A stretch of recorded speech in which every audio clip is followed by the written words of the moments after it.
Russian Prime Minister Dmitry Medvedev has said his country has no plans to maintain its military campaign in Syria indefinitely.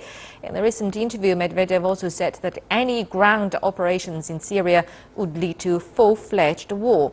And his comments come as Russia continues to bomb targets in the country, despite agreeing with other world powers for a cessation of hostilities. Julia Lubova reports. Russian Prime Minister Dmitry Medvedev said in an interview with Time magazine that Moscow does not plan to maintain its military presence in Syria indefinitely, adding that Moscow is pursuing an entirely limited and concrete objective. Россия не поддерживает лично президента Асада. Россия поддерживает Russia doesn't support President Assad personally. Russia supports friendly relations with the Syrian state, which emerged long before Bashar al-Assad's presidency. We come from the point that right now there's no legitimate power in Syria other than Bashar al-Assad. You can like that or not, but he's a president in power. If we pull him out from this structure, there will be chaos.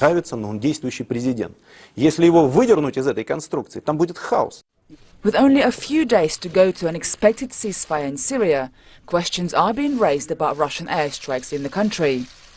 When the US and Russia brokered a truce agreement in Munich for a cessation of hostilities, Russia said the cessation would not apply to its airstrikes, which have shifted the balance of power towards Bashar al-Assad. The deadline for the operation is if Syrian army, first of all, will control fully its border with Turkey, and second, if it will control about 70% of the Syrian territory, because after it, it's absolutely possible to call any elections. Moscow maintains that its airstrikes in Syria, which started at the end of September last year, are targeting terrorist groups. However, the US and its allies have accused Russia of using the campaign to prop up Syrian President Bashar al-Assad's regime by targeting his political opponents. Russian bombing raids directed at rebel groups are helping the Syrian government achieve what could be its biggest victory of the war in the battle for Aleppo.